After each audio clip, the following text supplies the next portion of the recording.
되어집니다. 할렐루야. 하나님의 크고 놀라우신 은혜와 사랑과 축복이 여러분 모두에게 충만하게 임하기를 주님의 이름으로 축복합니다. 우리 옆에 분들 축복하시기 바랍니다. 당신 우리의 보배입니다. 사랑하고 축복합니다.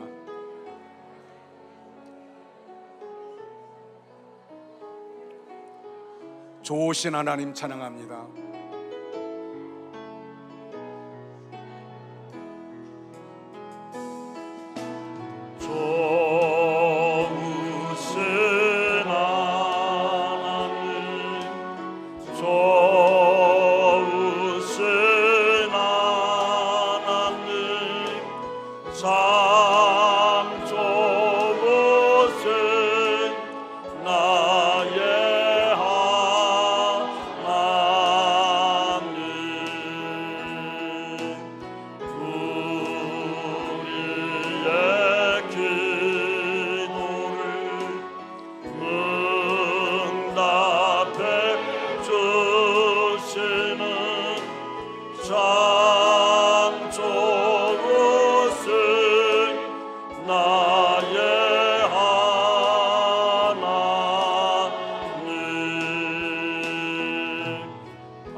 할렐루야.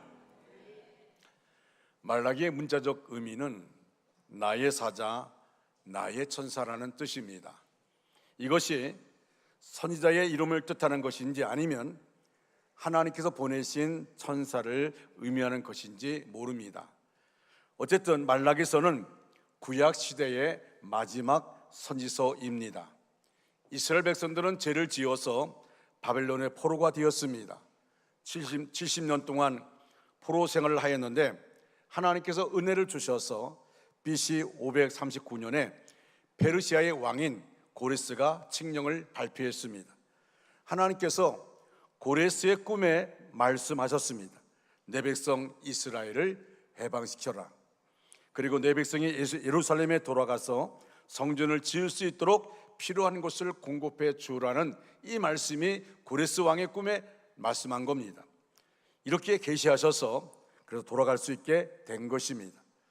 그리하여 BC 538년에 수르바벨의 인도로 약 5만 명 정도가 1차로 귀환했고 BC 458년에 학사 에스라를 중심으로 2차 귀환을 했고 BC 444년에 느헤미야를 중심으로 성전을 재건하기 위해 3차 귀환을 했습니다. 말라기가 선지자의 이름을 의미한다면 그는 느헤미야의 활동하던 시대인 BC 430년경에 활동했을 것입니다. 당시 이스라엘 백성들은 바벨론에서 돌아온 후에 우상 숭배를 하지 않았습니다. 우상 숭배 때문에 혼이 났기 때문입니다. 하지만 그들의 영적 상태는 병들어 있었습니다. 그들의 영성은 총체적으로 망가졌습니다. 하나님의 이름을 부르긴 하지만 하나님을 마음으로부터 공경하지 않았습니다. 예배를 드리긴 하지만 오히려 하나님을 부끄럽게 했습니다. 오늘 우리는 주전 430년경에 이스라엘 백성에 주신 하나님 말씀을 들으며 우리 자신이 온 마음으로 드리는 예배자가 되기를 간절히 원합니다. 이제 우리가 8월달 지나서 9월달이 들어옵니다. 그래서 이제 우리가 모든 휴가 기간을 끝내고 그리고 우리가 예배에 집중하는 시간들을 가져야 되지 않겠는가. 그러나 우리가 드려지는 예배가 어떤 예배가 되어야 될 것인가를 같이 나누고자 하는 겁니다. 첫째로 하나님은 마음이 빠져버린 예배를 거절하십니다. 따라할까요? 하나님은 마음이 빠져버린 예배를 거절하십니다. 아멘. 말라기 1장 말씀은 하나님께서 이스라엘 백성들에게 특히 하나님을 섬긴다라고 말하는 제사장들 그리고 백성들의 예배 태도에 대해서 엄중하게 경고하고 계십니다. 본문은 내용 자체도 중요하지만 그 말씀에 주어진 분위기를 느껴보는 것도 매우 중요합니다. 그 메시지가 얼마나 강렬한지 감을 잡을 수 있습니다. 저는 오늘 말씀을 준비하면서 이 말씀은 여러 번 읽었는데 여러 번 읽으면서 하나님의 그 강렬한 경고를 들을 수가 있게 되었습니다. 본문 6절로 14절 보면 9개 절인데 만군의 여호와가 이르노라. 여러분 곳곳마다 구절구절마다 만군의 여호와가 이르노라고 말합니다. 그 표현이 조금씩 형태가 달라진 것 같이 포함하면 무려 8번이나 반복적으로 만군의 여호와가 이르노라 말씀합니다. 하나님께서 얼마나 지엄하신 모습으로 책망하고 말씀하고 계신지 짐작하게 해주는 그런 대목입니다. 오늘 본문 6절을 보면 내 이름을 멸시하는 제상들아 나 만군의 여호와가 너에게 이르기를 아들은 그 아버지를 종은 그 주인을 공경하나니 내가 아버지일진데 나를 공경함이 어디 있느냐 내가 주인일진데 나를 두려움이 어디 있느냐 말씀하십니다. 아들은 아버지를 공경하고 존중합니다. 종은 주인을 두려워합니다. 두려워한다는 것은 종이 주인의 말씀을 듣기를 원하고 주인이 말하는 대로 따라하기를 소원한다는 뜻입니다. 그런데 하나님은 내가 너희들의 아버지고 내가 너희들의 주인인데 너희들의 삶 가운데 나를 공경함이 나를 존중함이 나를 두려워함이 어디 있느냐고 말씀하고 있습니다. 다시 말하면 너희는 나를 무시했다는 것입니다. 이것이 무서운 말입니다. 너희는 나를 무시했다. 너희는 나를 기뻐하지 아니하고 나를 두려워하지도 아니하고 나를 공경하지도 아니했다는 것입니다. 말라기서를 말대꾸하는 성경이라 그렇게 얘기하는 분들도 있습니다. 하나님이 말씀하실 때마다 꼬박꼬박 말대꾸하는 것이 이 말라기에 나오는 백성들의 제사장들의 특징입니다. 하나님께서 너희는 나를 공경함도 없고 너희가 나를 두려움이 없다라고 했더니 백성들이 말하기를 우리가 어떻게 주 이름을 멸시하였습니까? 하나님이 말씀하셨을 때에 백성들의 반응은 또 제사장들의 반응은 이겁니다. 하나님, 우리가 하나님의 백성이고 하나님은 전능하신 하나님이신데 우리가 감히 어떻게 하나님의 이름을 멸시하겠습니까? 하나님 지금 말라기 선지자를 통해서 이스라엘 백성들 특히 백성들을 선도할 제사장들이 얼마나 잘못된 예배 관행에 빠져 있는지를 조목조목 지적하고 있습니다. 7절을 보면 하나님의 제단에 더러운 떡을 드린다고 지적합니다. 여러분 여기서 더러운 떡이란 뭡니까? 더러운 짐승 제물을 가리킵니다. 레위기 22장 18절로 22절에 제시된 기준에 의하면 제물은 어떤 제물입니까? 흠없는 수컷이어야 하고 눈먼 것이나 상한 것 등 조그만 흠이 있어도 안 됩니다. 제물은 흠이 있으면 안 됩니다. 그런데 당시 이스라엘은 흠투성인 제물을 제단에 바쳤던 것입니다. 8절을 보면 그 구체적인 사례가 기록되어 있습니다. 그들은 눈먼 것, 저는 것, 병든 것, 여러분 이거 뭡니까? 시간 지나면 다 처리할 거예요. 처리하는 겁니다. 그런데 이런 것들을 가지고 와서 자기들이 그냥 버릴 것들을 가지고 와서 제사를 드렸다는 겁니다. 제물로 드렸다는 겁니다. 그런데 더욱 기가 막힌 것은 그렇게 엉터리 제사를 드리면서도 투덜거렸다는 사실입니다. 13절을 보면 그들은 이 일이 얼마나 번거로운가 하며 고심치고 불평했습니다. 이렇게 제사 드린 것을 번거롭다고 생각한 겁니다. 그리고 고심을 치며 불평합니다. 이런 왜곡된 제사 모습을 바라보는 하나님의 심정이 얼마나 황당하셨을까 상상해 봅니다. 14절을 보면 하나님이 아예 그들이 속였다고 말씀합니다. 오죽하면 그런 표현을 사용하셨을까? 하나님의 심정을 헤아려 봅니다. 그런 제사를 멀쩡히 드리는 이스라엘 모습은 한마디로 뭡니까? 가정스러운 그런 그 자체입니다. 가정스러움. 하나님은 그들의 마음속을 꿰뚫어 보십니다. 그들의 제사는 하나님을 공경하고 사랑하는 마음이 빠져버린 헛된 예배요 실패한 예배였습니다. 이런 문제는 구약 이스라엘 가운데 고질적 병이었습니다. 이사야 시대도 마찬가지입니다. 이사야 29장 13절에 이렇게 하나님이 말씀합니다. 이 백성이 입으로는 나를 가까이하며 입술로는 나를 공경하나 그들의 마음은 내게서 멀리 떠났다고 말합니다. 입으로는 나를 가까이 한다고 하나님 여호와여 우리가 하나님을 사랑합니다. 입술로는 공경합니다. 그런데 정작 그들의 마음은 하나님께서 떠나 있어요. 멀리 떠났다는 겁니다. 마음이 빠져버린 신앙과 예배는 하나님을 슬프게 하는 가증스러운 것입니다. 여러분, 하나님께서 이런 예배 받으시겠습니까? 아닙니다. 절대 받지 않습니다. 아마 하나님으로서는 구역질 날 정도였을 것입니다. 그래서 8절이 이렇게 되묻습니다. 이제 그것을 너희 총독에게 드려봐라. 그가 너를 기뻐하겠으면 너를 받아주겠느냐? 그런데 더욱 황당한 것은 이렇게 해놓고도 하나님 앞에 은혜와 축복은 받고 싶어하는 그들의 모습입니다. 하나님 앞에 가정스러운 제사를 드리면서도 불구하고 은혜와 축복은 받고 싶은 거예요.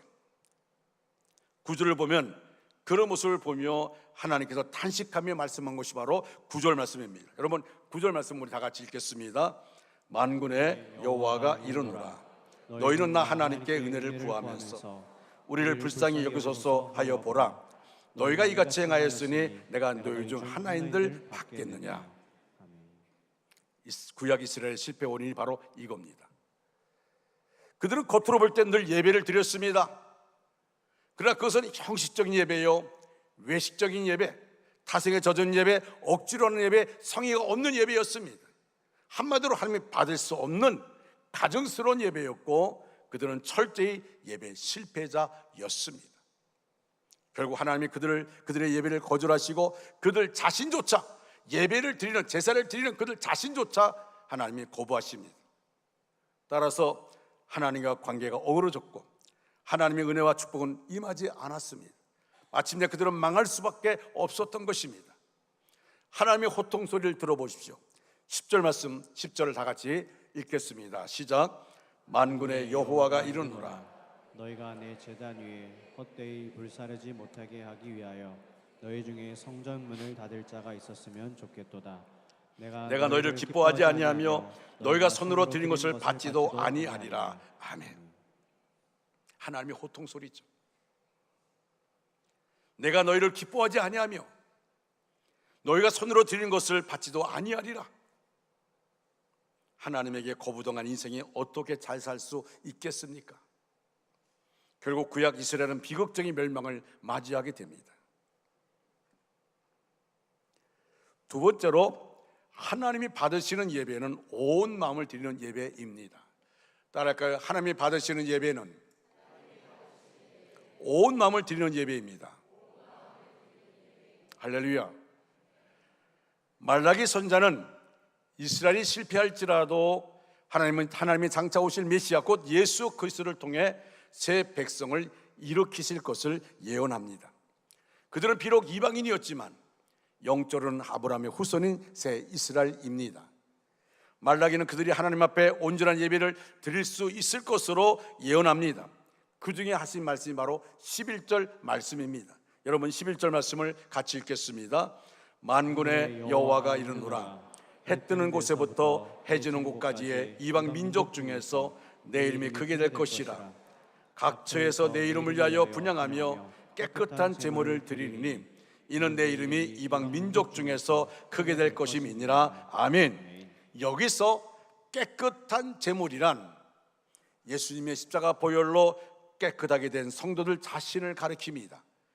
이제 예수 그리스도 이후에는 정해진 성전에서 짐승을 제물로 드리는 제사가 아니라 장소와 시간을 초월해서 영이신 하나님 앞에 나 자신을 드리는 예배입니다. 그러므로 온 마음을 드리는 예배가 참 예배입니다. 오늘 우리는 우리 자신의 예배 생활을 한번 찬찬히 점검해 봤으면 좋겠습니다. 내가 드려지는 예배,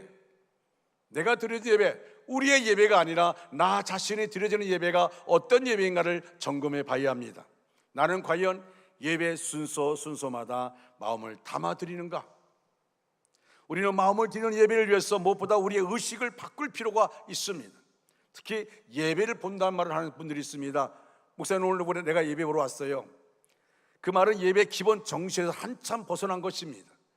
예배는 하나님이 우리에게 주신 구원의 은혜와 축복에 대해서 응답하는 것이 바로 예배입니다. 그래서 예배를 본다는 것이 아니라 예배를 드리는 것입니다. 여러분, 예배는 콘서트가 아닙니다. 구경하거나 관람, 감상하는 게 아닙니다. 목사가 어떻게 설교하나 보자, 찬양대가 어떻게 찬양하는가 보자, 대표 기도자가 어떻게 기도하나 보자. 여러분, 모든 순서 속에 이렇게 관람하는, 평가하는 그런 분들이 있습니다. 여러분, 그것은 예배가 아닙니다. 모든 순서에 나의 마음을 가득 실어야 합니다. 감상자가 있다면 그것은 바로 오직 예배를 받으시는 하나님 한 분뿐입니다. 우리가 마음을 드리는 예배를 위해서 다음에 두 가지 면에서 유의하고 노력을 기울여야 할 것입니다. 첫째로 예배의 준비입니다. 여기에 우리의 마음이 실리지 못하는 가장 큰 이유 중 하나는 준비의 소홀입니다. 여러분, 하나님이 영과 진리로 예배하는 삶을 찾으신다, 그렇다면 우리는 어떻게 해야 할까요? 하나님이 찾으시는 예배자가 영과 진리로 예배드리는 자를 하나님이 찾으신다고 말씀하는데, 또 주님이 그렇게 말씀하는데, 여러분, 우리는 어떻게 해야 할까요? 흠없는 예배를 드리기 위하여 준비해야 합니다. 여러분, 운동하는 선수를 보십시오. 전날부터, 아니 한 주간 내내 준비하고 몸을 다 관리하고, 그리고 전날은 아예 다 끊어버리고, 그리고 그 다음날 있을 운동 경기에 총력을 기울입니다. 그래서 경기장에 나올 때는 최선, 자기의 몸의 최선의 컨디션을 가지고 그 경기에 임합니다. 마찬가지로 하나님이 받으시는 예배를 드리기 위하여 우리는 예배를 준비해야 합니다. 어떤 사람들은 예배를 드리면 되는 것이지 무슨 준비하느냐고 말하는데 아닙니다. 그렇지 않습니다. 여러분이 경험하는 것이지만 준비된 사람이 드리는 예배와 준비되지 않는 사람이 드리는 예배는 차원이 다릅니다. 목사도 마찬가지입니다. 내가 마음으로 준비하고 열심히 준비하여 드리는 예배는 하나님이 받으신다는 것을 마음속으로 느껴집니다. 그러나 준비 없이 내 마음에 내 감정이 나를 지배하고 그리고 예배를 드리면 하나님이 받지 않습니다. 그리고 설교하게 될 때는 마치 벽을 당해서 내가 말하는 것 같은 그런 느낌을 가질 때가 있습니다. 그러나 내가 준비된 마음을 가지고 설교하면 마치 스포츠처럼 그렇게 빨려 들어가는 것을 보게 되어집니다. 정성스러운 마음을 하나님께 드리기 위해서는 준비된 과정이, 마음이 꼭 필요합니다. 주일 예배를 기도로 생각하면 토요일부터 미리 예배 준비가 이루어져야 합니다. 설교자나 찬양대원, 대표 기도자, 각종 안내위원 등 예배위원만 준비하는 게 아닙니다. 사실은 모든 성도가 뭡니까? 예배자요, 예배위원이므로 성도 각자가 준비됩니다. 여러분, 안내위원만 하는 게 아닙니다. 우리 모두가 다 예배위원입니다. 한 주간 동안 바로 살아야 하지만 부지불식간에 세상의 제약에 물들게 되었다면 주 앞에 나와 회개하는 겁니다. 그리고 예수의 보혈로 씻음 받아야 합니다. 그럴 때 정결한 마음이 준비될 수 있습니다. 그리고 마음 중심에서 하나님의 위대하심과 놀라운 은혜를 묵상함으로써 찬양과 감사의 마음을 준비해야 합니다. 그리고 나 자신과 예배 순서 담당자와 그리고 모든 성도를 위해서 우리가 기도해야 합니다. 이런 준비가 있는 사람과 없는 사람의 예배는 정말 엄청난 차이가 날 것입니다. 우리가 예배를 드릴 때에 주님께서 이 자리에 임재해 계시다고 말합니다. 우리는 하나님이 이곳에 있다고 우리는 늘 말합니다. 근데 그것이 기도로 끝나서는 안 됩니다. 정말 하나님이 이곳에 임재하십니다. 근데 우리는 말로는 그렇게 말합니다. 기도권에 그렇게 말합니다. 그런데 하나님이 임재 앞에 있는 우리 자신의 마음의 준비는 없습니다. 다시 말하면 전혀 하나님을 두려워하는 마음도 없고 하나님께 나를 드리고자 하는 간절한 사모하는 마음도 없습니다. 하나님이 이곳에 와 계십니다. 하나님은 영이시기 때문에 눈으로 보이지 않지만 주님의 몸된 제단만 제단이 이곳에 와 계십니다. 이 사실을 믿는다면 그 하나님을 인격적으로 인정하고 인격적으로 대우해 드려야 합니다. 생각해 보십시오. 하나님이 여기 계신다고 인식할 때, 주님이 여기 계신다고 인식할 때에 주님이 나를 보고 계시는구나, 하나님이 내 기도를 들으시는구나, 어쩌다가 예배 시간 늦게 올 때가 있지 않습니까? 그때마다 저기 하나님이 앉아 계신데 하나님 죄송합니다. 이런 마음이 있어야 합니다. 우리가 하나님을 인격적으로 인정하고 대우해 드릴 때에 그 예배를 받으시는 것입니다. 두 번째로 예배의 실제입니다. 예배를 잘 준비하면 벌써 예배 실제 상황이 시작되기 전에 하나님의 기뻐 받으시고 은혜를 내려주십니다. 그리고 준비한 사람은 당연히 시간도 잘 지킵니다. 예배 시간에 일찍 오고 늦게 오는 것은 거리하고는 관계가 없습니다. 준비 없이 습관적으로 늦은 사람 결코 온전한 예배를 드릴 수 없습니다. 여러분, 예배가 11시다, 9시다, 오전 7시다 그러면 그 전에 마음으로 준비하는 겁니다. 마음으로 준비하고, 그리고 몸도 깨끗이 하고, 그리고 사모하는 마음으로 그 자리에 나오는 겁니다. 그런데 준비가 없으니까 그냥 이렇게 뭐 이것저것 하다가 바쁘게 움직이다가 아직 예배 시간이지 그러고 오는 게 뭡니까? 어떤 사람은 10분, 20분, 30분 늦어서 참석합니다. 그러나 전혀 마음에 제스름도 없고 거리낌도 없습니다. 여러분, 어떤 분이 이렇게 말한 분 있습니다.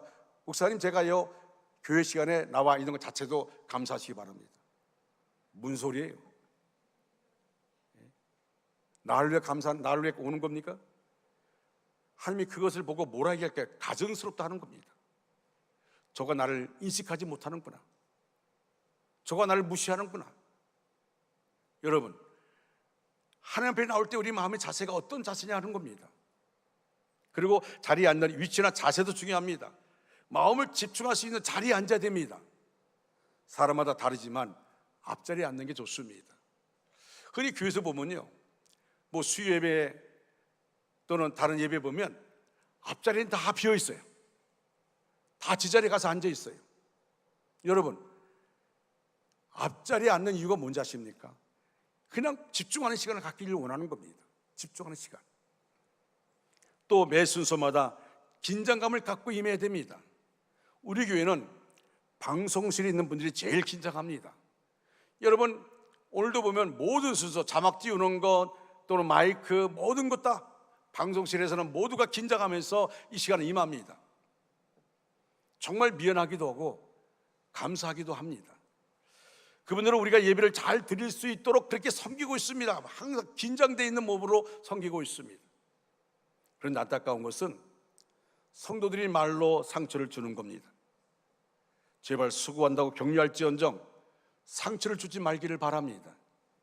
그리고 방송실에 있는 분들에게 부탁을 합니다. 꼭 1부나 2부에 예배에 참여하여서 은혜를 받으시기 바랍니다.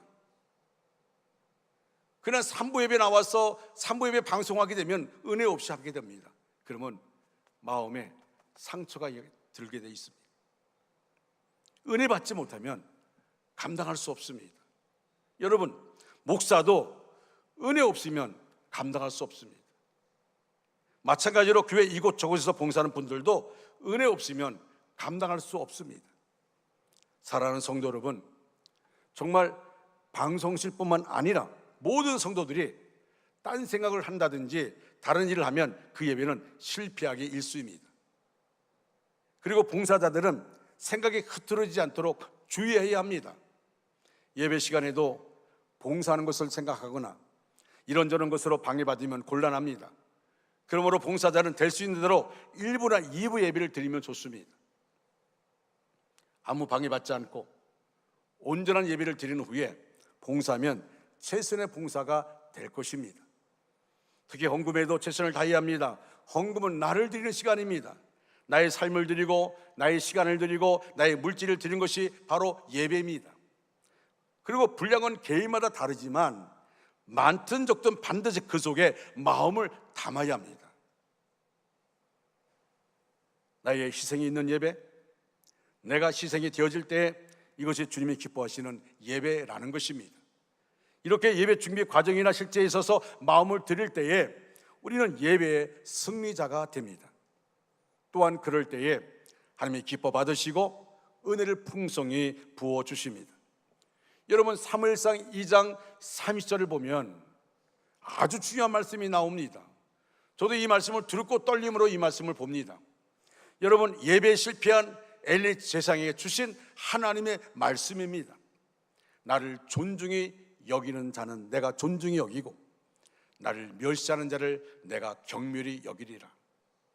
무서운 말입니다. 나를 존중히 여기는 자를 내가 존중히 여기고 나를 멸시하는 자를 내가 경밀히 여기리라. 하나님의 무서운 말씀입니다. 엘리 제사장에게 이 말씀을 주셨는데, 엘리 제사장은 하나님보다 자기 아들들을 더 귀중히 여겼습니다. 아들들이 예배를 무시했습니다. 아들들이 예배를 방해했습니다. 그런데 그것을 무서운 줄 모르고 아버지인 엘리 제사장도 자기 아들을 심각하게 야단치지 않습니다. 돌이키게 하지 않습니다. 결국 제사에 실패하고 가정과 인생에서 실패하고 말았습니다. 예배를 방해하고 예배를 무시했던 홈리와 비나스가 전쟁터에서 다 죽어버렸습니다. 그 소식을 들은 엘리 제사장 의자에 앉아있다가 충격받고 뒤로 넘어지면서 목이 부러져 죽었습니다. 여러분, 하나님을 멸시하는 그를 하나님이 경멸하신 겁니다. 결국 멸망하고 말았습니다. 우리는 이 말씀을 보면서 내가 하나님을 대하는 태도, 즉 예배 태도가 곧 하나님이 나를 대하는 태도로 귀결된다는 사실을 깨닫게 됩니다. 내가 주 앞에 나와 예배 드릴 때 어떤 마음으로 예배 드리느냐, 내가 정말 하나님을 존중히 여기면서 예배를 드리느냐, 아니면 하나님을 의식하지 않으면서 그냥 예배 시간이니까 내가 주 앞에 나와 예배 드립니다. 하나님의 임재를 경험하면서 그 임재 속에서 예배 드리는 사람은 매 순서마다 그 순서가 중요한 겁니다. 그 순서마다 자기를 담아드립니다. 근데 하나님을 의식하지 않은 자는 그냥 예배를 보고 끝나요. 다시 말해 성경 말씀대로 성전 마당만 밟고 끝납니다. 사랑하는 중앙가족 여러분, 이제 말씀을 마무리합니다. 어떤 분들은 주일날 예배만 한 번 딱 드리고, 어떤 사람은 평생 주일날 일부 예배만 드리고 끝나는 사람이 있습니다. 그리고 자기를 위로합니다. 그런데 여러분 아십니까? 하나님이 받지 않는 예배, 내가 오랫동안 몇십 년, 오랫동안 예배를 드려서 수많은 예배를 드렸다 할지라도 하나님이 받지 않는 예배면 소용없습니다. 주일날 예배, 오후 예배, 수요 예배, 금요 영적 대가성 기도회, 또 새벽 기도회, 여러분 어떤 분은 시간 나와서 미리 나와 준비하며 그리고 예배에 참석하고 기도에 참석하는 사람이 있습니다. 아무쪼록 오늘 말씀에 나타난 이스라엘의 실패를 반면교사로 삼아서 온 마음을 드리는 참 예배자가 되기를 바랍니다. 그래서 하나님을 기쁘시게 드리고 더 나아가 하나님의 축복 가운데 복된 인생 살아가는 저와 여러분 되시기를 주님의 이름으로 축원합니다. 우리 다 같이 자리에 일어나셔서 찬양합니다. 이런 교회 되게 하소서.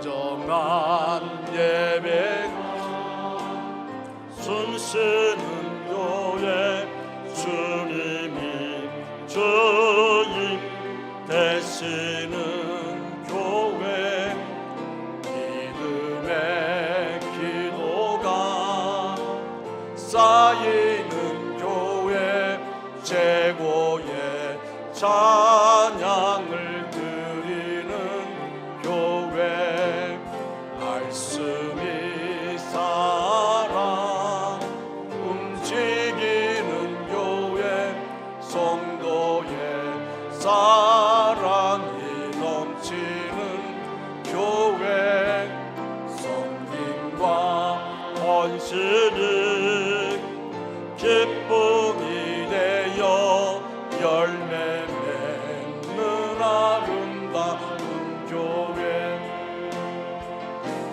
주님의 마음 닮아서 이웃을 사랑하는 교회, 주님의 영광을 위해서 이 대신 주님 전하는 교회, 사랑의 불꽃이 활짝 피어나 날마다 사랑에 빠져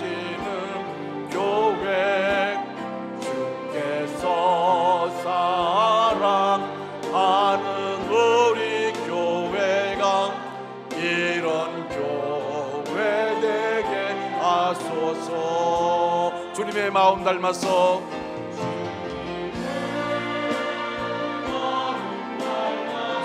이웃을 사랑하는 교회, 이웃을 사랑하는 교회, 주님의 영광을 위해서,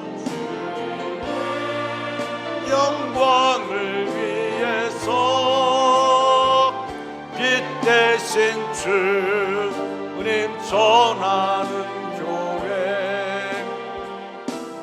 사랑의 불꽃이 활짝 피어나 날마다 사랑에 빠지는 교회, 주께서 사랑하는 우리 교회가 이런 교회 되게 하소서.